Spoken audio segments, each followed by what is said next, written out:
솔직히 말씀드려야 되겠죠?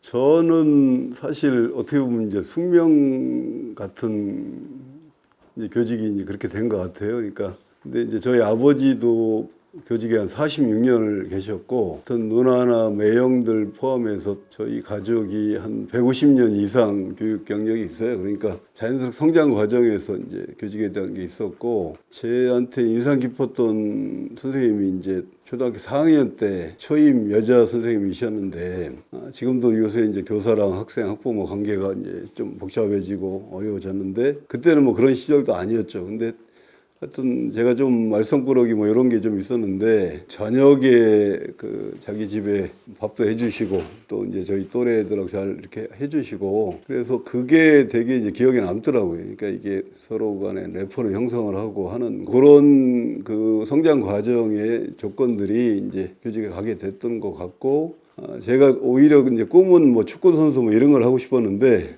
하여튼 이제 또 뭐 사범대에 가서 이제 저희 때는 의무 발령이었거든요. 이제 교사를 하는 게. 그래서 또 교직에 나왔고, 또 그러다 보니 또 이제 여러 가지 활동을 하면서 또 천직이 된 것 같습니다. 예. 교직에 나간 게 1990년이었고, 그때가 이제 아마 이제 정교조 사태가 벌어지고 나서 이제 교직에 갔었고요. 그래서 이제 교사로 또 생활을 하고, 또 어떻게 보면 이제 교육 개혁 과 관련된 활동을 쭉 하다가 2016년에 이제 조희영 교육감이 2014년에 당선이 되시고, 저한테 제안을 한 게, 어쨌든 본인은 교수 출신이기도 하니 함께 이제 조금 그 서울 교육을 바꿔보자 하는 제안을 받고 이제 들어왔던 거거든요. 그래서 사실은 정책 보좌관으로 임기제로 이제 시작을 했고, 뭐 그 이후에 뭐 비서실장하고 이제 정책안전기획관을 해왔는데, 어떻게 보면은 이제 혁신 미래교육, 그 모두를 위한 혁신 미래교육이 이제 조희영 교육감 10년을 관통하는 이제 의제죠. 이 부분을 함께 기획을 하고 실제 주요 정책들을 추진해오는 과정들이 있었고요. 뭐 그때는 사실 이제 그런 일을 하기에 바빴고, 뭐 제가 이후에 뭘 한다 이런 생각을 한 상황은 아니었고요. 이번에 이제 뭐 출마를 생각하게 된 거는, 제가 보기에는 이제 그렇게 해서 저희가 나름대로 노력을 한 부분이 이론의 성취 예컨대, 소위 이제 보편적 교육 복지는 어느 정도 되돌릴 수 없는 사회적 기본권의 형태는 된 것 같습니다. 근데 특히 제가 조금 고민을 하게 됐던 게, 제가 이제 교육청을 떠날 즈음에 발생했던 서희초 사건, 상당히 조금 자괴감도 많이 들었고요. 그러니까 저희가 교복입은 시민 프로젝트라든지 학부모회와 관련된 조례도 만들고, 토론이 있는 교직원 회의 뭐 이렇게 해서 이제 소위 교육 주체들의 그런 논의를 활성화하고 하는 정책을 해왔는데, 이런 안타까운 죽음이 발생하는 과정에 물론 이제 아동학대 처벌법이라든지 이런 것들이 작용을 한 거지만, 어떤 역할을 제대로 못했다라고 하는 이제 문제의식들을 가졌고, 또 하나는 이제 인공지능이라고 하는 게 기존의 어떤 교육 체제와 관련된 엄청난 전환이 막 물밀듯이 오는데, 이 문제를 초중등 교육에 천착하고 교육의 본질을 고민하는 리더십이 아니면 여기서 우리가 어떤 방향추를 잡을 것인가 하는 고민이 많이 들었어요. 그래서 어쨌든 소위 얘기하는 복합위기 시대에 특히 인공지능의 문제가 제기되는 상황에서 교육 구성원들 간의 관계는 상당히 좀 왜곡되어 있는 이 문제를 해결하기 위해서는 그래도 초중등 교육에 대한, 유초등 교육에 대한 애정과, 아까 말씀드린 것처럼 사실 모두가 행복한 혁신 미래 교육의 그 교육 지표를 제가 2014년에 조희영 교육감이 당선됐을 때 같이 만들었던 사람이거든요. 그러니까 조금 내용을 말씀을 드리면, 이제 모두가라고 하는 거는 특정한 계층이나 그 요구를 대변하는 게 아니라 어떤 모든 사람들이 가진 교육의 기본권을 실현하는, 그래서 이제 저희가 좀 애쓰려고 했던 게 이제 특수학교를 세운다거나 학교 밖 청소년들까지를 교육의 대상을 한다거나 이런 노력을 해왔죠. 그리고 혁신 미래교육이라고 했던 거는 이제 공교육의 혁신을 통한 공교육의 세판짜기를 해야 된다. 왜냐하면 이제 그동안 소위 5.3일 이후에 계속한 과잉 경쟁 교육이 아이들을 이제 시들어가게 하는데 이걸 바꾸려면은 어떤 교육의 이제 토대를 바꿔야 된다. 그래서 혁신학교를 중심으로 한 공교육 세판을 짜서 이거를 혁신교육지구 사업을 통해서 마을과 연계한 어떤 삶의 교육을 하자는 게 기본 얼개였고, 그거와 관련된 정책을 제도화하고 구체화하는 과정을 노력을 많이 해왔다고 생각을 합니다. 그리고 그런 과정에서 어쨌든 보편적 교육복지, 뭐 친환경 무상급식이라든지 무상교육이라든지 이것을 나름대로 성취를 해왔죠. 그런데 이제 아까 말씀드린 것처럼 그러한 성취에도 불구하고 이 서희초 사건이라든지 인공지능 문제라든지 또 작년에 저희가 몸서리게 겪은 게 이 기후위기가 도대체 어떻게까지 작동할 것이냐, 이런 지점에 대한 거는 사실 좀 더 이렇게 체계적으로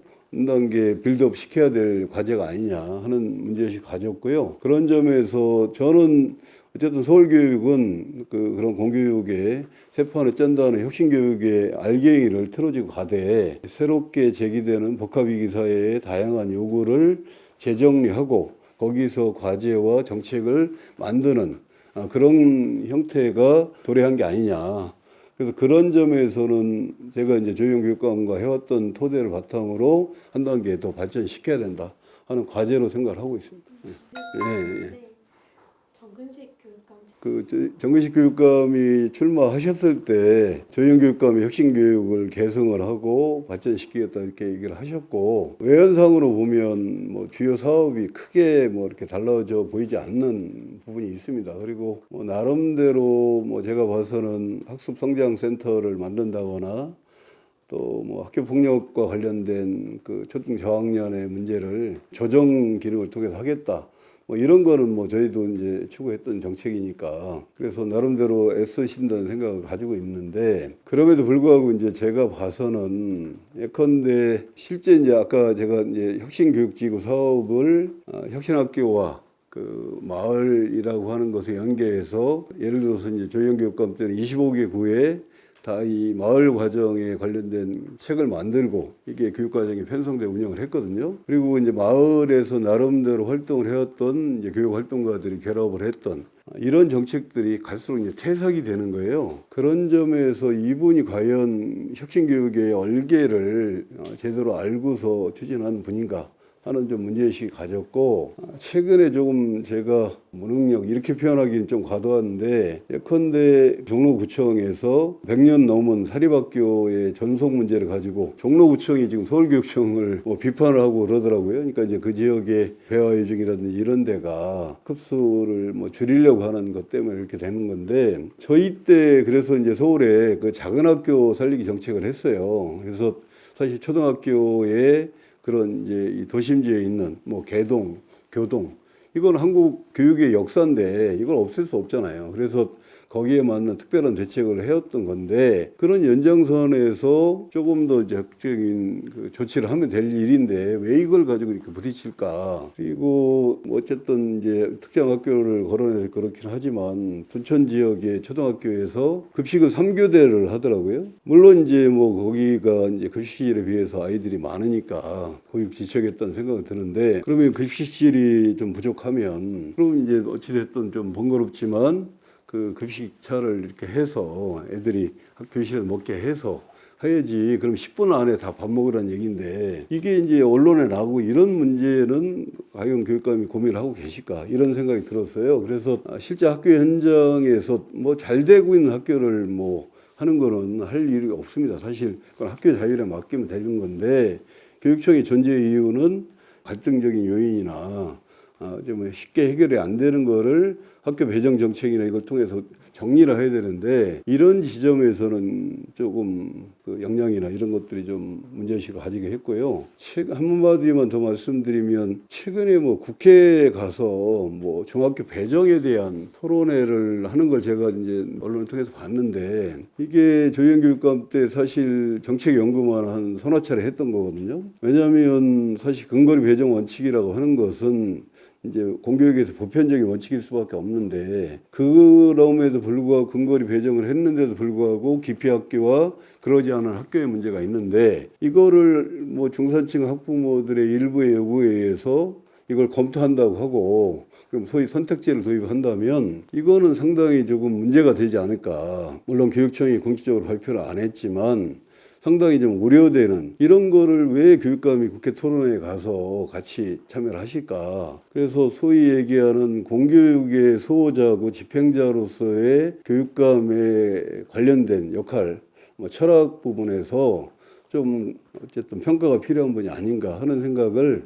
최근에 제가 좀 많이 가지게 됐습니다. 대전 기본이 되는 이유는 예. 교육 그 측면도 있지만 공교육에서는 가장 가까운 곳에 질 높은 학교를 만들자는 겁니다. 그러니까 그렇게 하기 위해서 적극적 역차별 정책이 있는 거거든요. 어찌됐든 뭐 좀 부유층이 있는 학교는 그 조건에 맞게 또 뭐 강릉 같은 경우는 워낙 아이들이 모이잖아요. 근데 이제 그러지 않는 소위 험지 뭐 이런 데는 그쪽에 아이들이 가게 하는 그래서 다른 학교에 비해서 뭐 필요하다면 2배 이상의 투자를 해서 그 균형을 맞추려고 해야지 이게 선택에 맡기면 당연히 선호학교로 몰리게 되고 그러나 가뜩이나 이제 기표학교는 거기서 탈락된 애들이 가게 되면 더 슬럼화가 되는 거죠. 지금 서울교육청 산하 고등학교도 그런 선택제가 일부 들어오는 바람에 거의 경쟁이 하여튼 18대 1 정도의 차이가 나요. 그러니까 소위 선호학교와 비선호학교가 고등학교도 평균화치에서 문제가 되고 있는데 이걸 중학교까지 내리겠다고 하는 정책일 수 있는 거를 그렇게 쉽게 접근하는 건 상당히 우려가 되는 상황입니다. 제가 지금 이제 화두로 삼고 조금 더 이게 책임 있게 내놓으려고 하는 부분은 인공지능 시대의 소위 공교육의 원리, 철학, 이거를 정립을 하고 그것이 유초 중등 과정에 어떻게 구현되게 할까라고 하는 것을 좀 책임 있게 내놓아야 되겠다는 생각을 하고 있습니다. 왜 그러냐면 이미 지식과 정보의 나름대로 양이라든지 이 부분을 인간이 따라갈 수가 없잖아요. 인간이 만든 기계지만 그러면 결국은 인간이 기계와 다르게 오히려 심화시키고 발전시켜 나가야 될 능력은 이 인공지능의 변화 속도를 제어할 수 있는 지휘 능력이라고 생각을 하거든요. 그 지휘 능력은 사실은 특히 이제 초등학교나 이런 시기에는 독서와 토론이나 해서 그 사고력을 튼튼하게 하고 그거는 어쨌든 인공지능과 분명히 차별된 아무리 범용 인공지능이 나와도 그런 감성을 살리고 적극하는 그러니까 오감 교육이라는 이런 게 특히 아이들의 성장 과정에서는 충실하게 돼야 된다. 그래서 이제 최근에 소위 이제 서구 사회에서 여러 가지 인공지능에 관련된 부분에서 어떤 연령별 접근성에 대한 가이드가 나오는 거잖아요. 그런 지점에서 이 인공지능이 뭐 유치원과 초등학교 단계에서는 인공지능에 대한 이해교육이나 활용교육이 어느 수준에 돼야 될지, 중고등학교는 어떻게 돼야 될지, 이런 부분들을 정리해야 된다는 게 하나가 있고요. 두 번째는 결국은 이 교사 주도성을 명확하게 해줘야 된다는 겁니다. 그러니까 이 부분에서 최근에 서울의 강서 고등학교에서 그 문제가 생겼잖아요. 그러니까 시험 볼 때 이 부분에 대한 가이드 자체를 교사가 편성권과 평가권을 명확하게 갖고 최근에 제가 듣기로는 서울대가 이제 그 문제가 생겨서 최근에 뭐 발표를 한 것 같아요. 그런 형태가 어쨌든 서울교육청 차원과 이제 교육부 차원에서 정확하게 정리가 돼야 된다 하는 생각을 가지고 있고 교사가 그러면 지식과 정보를 안내하는 기능은 사실은 이제 약화된다면 소위 프롬포트의 아이들이 무엇을 어떻게 묻게 할 건가에 관련된 지도 능력을 가져야 되거든요. 그러면 이제 교사의 역할 정립이나 거기에 필요한 역량을 구축하게 하는 이 부분이 이제 체계화돼야 된다. 이게 뭐 하루아침에 되지는 않겠지만 적어도 이게 가장 핵심적인 교육청의 과제다 하는 생각을 해야 될 것 같고 세 번째는 어느 기기든 새로운 기기가 들어오면 격차가 생깁니다. 이게 특히 이제 뭐 자본주의 사회에서는 계층별 심화가 될 수밖에 없죠. 지금 챗봇도 뭐 무료 버전, 뭐 제미나이 이렇게 돼 있지만 뭐 29만 원짜리가 있고 뭐 제가 최근에 들어본 바로는 68만 원짜리도 있더라고요. 그러니까 거의 논문 수준의 것을 뭐 두세 시간을 만드는데 이미 2천만 명이 인공지능을 활용하는 시대로 와버렸잖아요. 그게 가정 환경 속에서 이제 차이가 난 게 학교에서는 그대로 이제 반영이 되는 겁니다. 그래서 저는 이재명 대통령도 뭐 그런 개념을 얘기를 하셨는데 인공지능사의 어떤 기본적인 역량을 갖출 수 있는 공적 시스템. 그래서 챗봇이나 이런 거와 관련해 접근성을 갖기 어려운 아이들은 이거를 뭐 갖지 말라고 할 수는 없잖아요. 예컨대 이제 뭐 무상급식이나 이런 것이 그런 문제를 해결하기 위해서 했다면 소위 공적으로 인공지능을 사용하게 해서 그 접근성을 그래도 격차를 줄여야 되는 정책, 이 관점을 좀 더 정책화하는 게 저는 인공지능 시기에 되게 중요한 과제라고 생각이 되고, 이 부분은 교육청의 몇 명 정책 위반자나 관료들이 할 수 있는 상황이 아니에요. 그런 것을 학교 현장에서 실제 수업을 하는 교사들과 또 이제 교육 전문가들 또 이제 인공지능 개발자들과 협력을 해서 만들어 나가야 되는 총체적인 계획인데, 최근에 서울교육청이 뭐 그거와 관련된 뭔가 발표한 것 같은데 이게 별로 지금 이제 그런 설득력이라든지 뭐 어떻게 보면 조급하게 발표를 한 거에 비하여서 좀 준비한 데 수준이라는 게 돼 있고, 저는 뭐 나름대로 노력하셨다고 생각을 하지만 이게 간단한 문제가 아니다. 인공지능이 들어왔을 때 공교육의 체제와 내용의 변화를 틀어지고 간다는 문제를 저는 뭐 제가 교육감이 된다면 4년 내내 틀어지고 가서 어느 정도의 토대를 만들어야 된다고 생각하고 있습니다.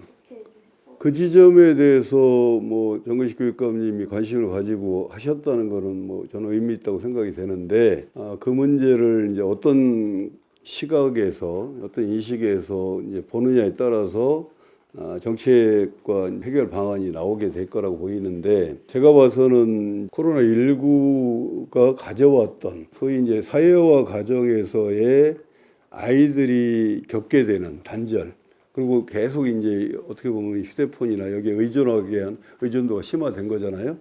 그러면서 이제 고립화가 또 심화됐고, 이제 그러다 보니까 이제 주목을 해야 될 게 아이들 자살 비율이 늘어난 것만 주목할 게 아니라 소위 고위험군의 자살률보다 일반 학생이라고 하는 아이들이 자살하는 비율이 거의 80%까지 갔거든요.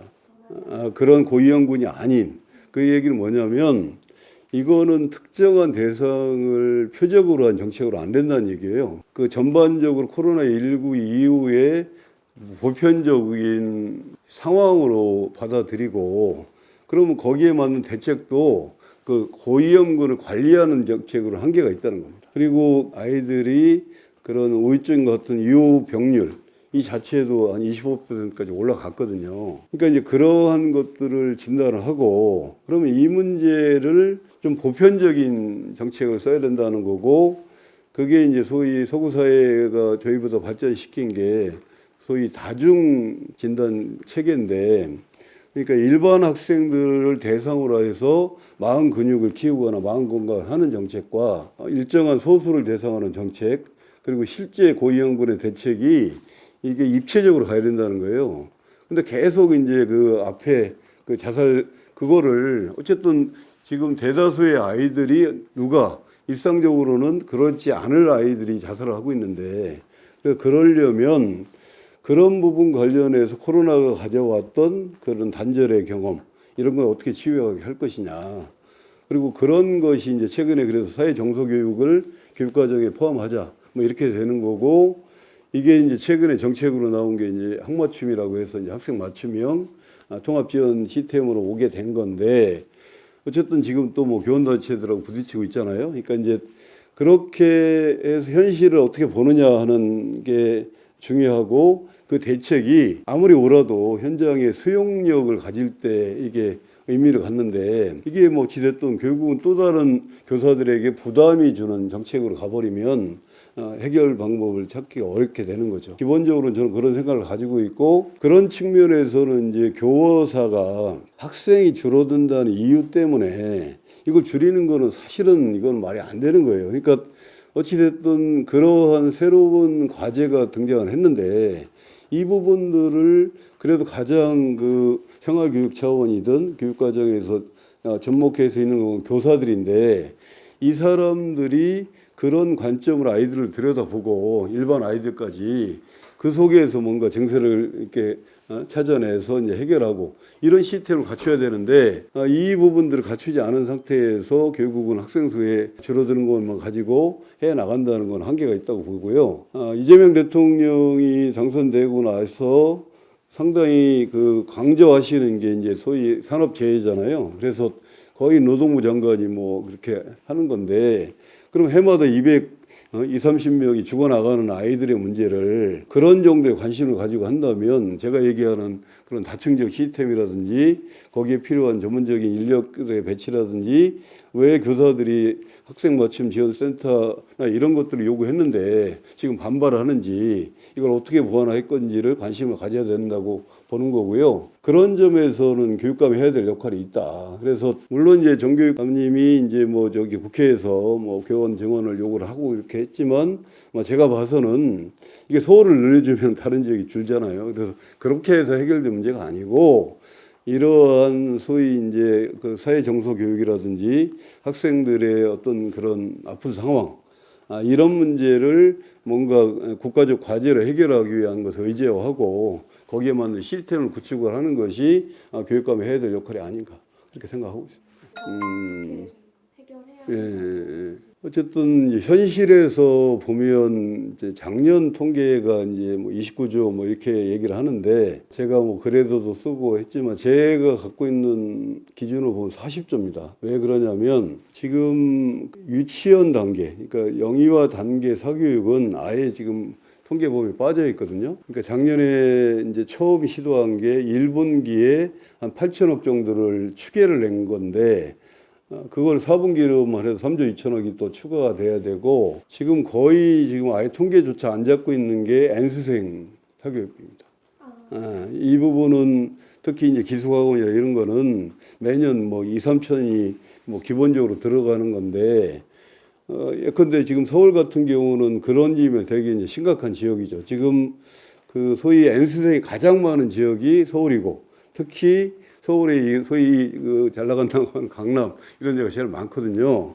왜냐면은 이제 본인들이 원하는 인서울이나 아니면 의대나 이렇게 못 가면 당연히 이제 재수를 하는 그런 상황이 이제 현상이고 그래서 이거는 뭐 특정 시기에 특정한 뭐 교육부 장관이나 뭐 교육감이 해결하기에는 이제 구조적인 문제가 있는데 이 부분들을 그래도 정책으로 하려면은 체계를 잡아야 된다고 봅니다. 그래서 제가 생각할 때는 세 가지 접근을 해야 되는데요. 하나는 사교육의 요인을 줄이는 거. 그러니까 소위 얘기하는 입시 경쟁 구조가 강화되는 정책은 최대한 폐기하고 그렇게 해서 소위 불안감을 자극하고 어쨌든 선별되는 구조에 대한 대응력 때문에 가는 그런 지점에서 보면 서울의 국제중, 뭐 영훈중하고 대원중이 있죠. 그리고 이제 자사고라든지 뭐 특목고라든지 이 부분에 대한 것을 특히 이재명 정부가 됐는데도 불구하고 전혀 지금 정책적 대응을 안 하는 게 저는 문제라고 보고 지금 서울대 10개 만들기를 해서 이제 그런 병목 현상을 줄이려고 하는 노력을 하고 있지만 이 부분은 단기적인 효과가 안 나더라도 이 부분을 잘 주목을 해야 될 게 초등학교 3학년부터 5학년 사이에 사교육이 계속 늘고 있어요.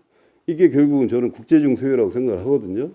그래서 그런 지점에서 이제 사교육의 경쟁적인 요소를 줄이는 부분이 있고 또 하나는 사교육에 대한 대체제를 만드는 겁니다. 그러니까 대표적인 게 소위 EBS 방송 또 뭐 저희는 좀 논란이 있지만 예컨대 오세훈 시장이 하시는 게 뭐 서울론 같은 게 사교육의 일타 강사들을 이제 뭐 이렇게 공적으로 제공하는 이제 그런 대체제 방식이 있는 건데 그 점과 관련해서는 소위 이제 돌봄 관련된 부분들은 좀 더 이렇게 내실 있게 하면 왜냐면은 그 대개 입시 사교육만 생각하는데 돌봄 사교육이 유치원과 초등학교 저학년 단계에는 상당히 있거든요. 그래도 이제 윤석열 정부 때 했던 그 돌봄 정책이 나름대로 호응을 얻었던 거는 그런 소위 아이들을 뺑뺑이 돌려야 되는 부모들을 나름대로 대변한 정책이었다는 건데 이게 사교육보다는 훨씬 더 질이 높아서 신뢰할 수 있게 만드는 거. 이 부분들은 상당한 아까 말씀드렸던 그 영어 뭐 유치원이라든지 초등의 어떤 사교육을 줄이는 효과를 가질 거라고 보고 마지막으로는 실제 그 공적 기관으로서의 행정당국이 할 수 있는 규제가 있거든요. 예컨대 이제 학원 시간 같은 경우가 지금 뭐 소시의회가 이걸 막 늘리겠다고 하는 어떤 이런 표현이 좀 황당하죠. 그러니까 저 같은 입장에서는 이런 부분들은 그래서 이제 제가 최근에 이제 강경수 의원이 주도해서 만든 영유아 그 사교육에서 이제 뭐 그 법안이 뭐 통과가 됐지만 실제적으로 그거는 그동안 공교육 정상화법 내에 영유아 단계가 포함되지 않았던 사각지대였어요. 근데 이거를 이제 범죄화 올렸고 뭐 그런 노력을 하다 보니까 일정하게 이제 성취를 했던 거라. 그래서 그런 것들이 이제 종합적으로 해서 정책을 만들어야 된다. 그리고 그런 토대 하에서 저는 사실 뭐 자신 있게 말씀드리기는 어렵지만 이제 진단과 보정의 과정에서의 인공지능의 활용도가 일정하게 있을 수 있지 않겠느냐. 그렇다면 어쨌든 이제 아이가 어떤 상태인가를 알고 싶고 거기에 맞는 처방을 필요로 하는 사교육 수요를 인공지능이나 공교육 일부 흡수할 수 있는 여지가 있지 않겠느냐. 그래서 이것을 종합한 서울교육청 차원의 사교육 종합대책을 마련하고 이거를 어쨌든 적어도 반기에 한 번씩은 점검하고 보완해 나가는 그런 센터를 구축하는 것이 필요하다. 제가 듣기로는 뭐 12월 중에 뭐 서울교육청이 그걸 발표한다고 했는데 무슨 이유 때문에 발표를 못하고 있는지 모르겠지만 적어도 이러한 골격을 짜서 좀 재정리를 해서 제시해야 되지 않을까 생각하고 있습니다. 거였어요.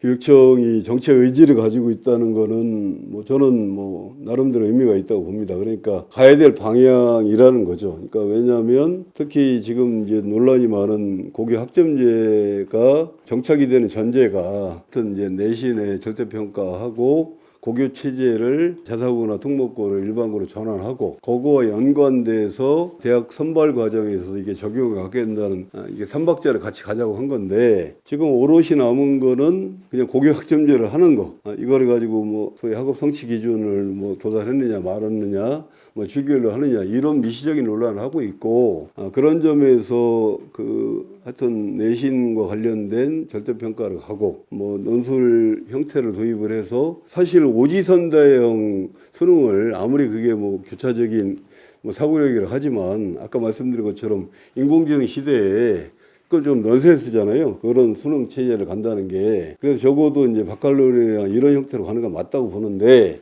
그 부분들과 관련돼서의 구체성과 어떤 이제 실현성, 이게 또 뭐 적어도 이제 중앙부처라든지 또 그거의 전담 부서라고 할 수 있는 국가교육위원회와 협의를 거쳐서 뭔가 이게 좀 신뢰감 있게 나와야 되는데, 특히 2040년은 조금 그럼 그때 하여튼 뭐 이제 그런 생각. 그래서 이게 정책을 무책임하게 던지는 방식은 아니어야 된다. 그리고 특히 그러다 보니까 이제 뭐 일각에서는 그렇게 되면은 소위 이제 지금 상대적으로 자사고 지원율보다 일반고 지원율이 좀 높아진 게 이게 절대평가가 아닌 상대평가가 유지된다고 하는 거였는데 이게 절대평가가 이게 도입이 되는 것은 필요하지만 그게 또 이제 교입 입시에 영향을 주거든요. 그거는 과연 서울교육청에 생각을 하고서 발표를 한 건지 그런 점에서 조금 문제의식이 있고요. 그럼에도 불구하고 이거는 뭐 얼마 전에 이제 법교위가 공교육 정상화 방안을 제안한 거에도 비슷한 방향을 제안했기 때문에 저희가 뭐 교육감이 된다면 교육감 협의회와 국가교육위원회, 뭐 교육부 또 뭐 교육청 이렇게 해가지고 실제적인 사회적 합의의 수준들을 만들어내고 해 나가야 될 방향이라고 생각이 되고요. 그래서 이게 어쨌든 인공지능 시대의 대입이 그 현재 수능 체제로 된다는 거는 저는 넌센스라고 봅니다. 그래서 이거는 해결해 나가야 되는데 그 민감한 문제를 사회적 합의 수준과 당사자인 학생과 학부모의 수용 수준에 맞게 가야지 이거를 던지는 방식으로 가는 거는 상당히 좀 위험하다 이렇게 생각하고 있습니다.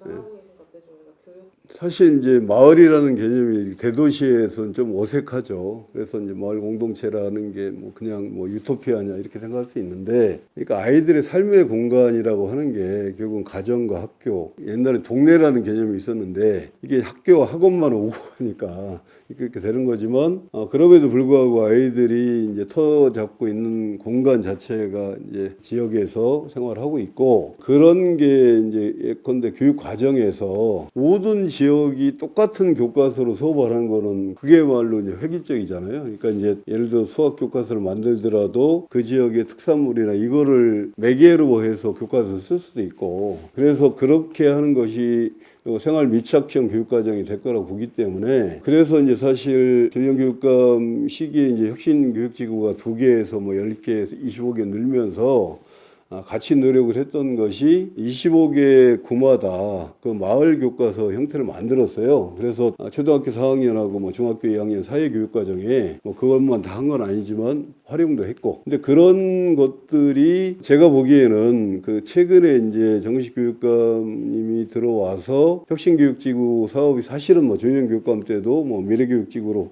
바뀌었고, 또 국민의힘 이제 어떤 구청장들과 협조 때문에 그렇게 했는데 협력교육지구 사업으로 바꿨잖아요. 그래서 뭐 제가 보기에는 뭐 25개 구를 거의 뭐 이렇게 뭐 릴레이 하듯이 계속 협약을 체결하고 계신데, 제가 보기에는 기존에는 적어도 그래도 그런 마을 교육을 담당했던 분들, 또 이런 분들이 함께 협약도 체결하고, 그렇게 해서 이제 예컨대 아이들이 청소년 의회를 구 단위로 만든다거나 그런 뭐 마을 축제를 한다거나 이런 활동들이 있었거든요. 근데 제가 봐서는 그 민이라는 개념이 빠졌다고 하는 거, 그리고 소위 이제 마을 교육과 관련돼서 그동안 축적해왔던 소중한 자산조차 이게 어쨌든 교육청이 의지를 가지고 하지 않으면 사실은 뭐 교사들이 뭐 적극적인 분들이야 여전히 활용을 하겠지만, 그래서 결국은 또 아까 제가 말씀드린 것처럼 인공지능 시대가 됐는데 이런 삶의 공간에서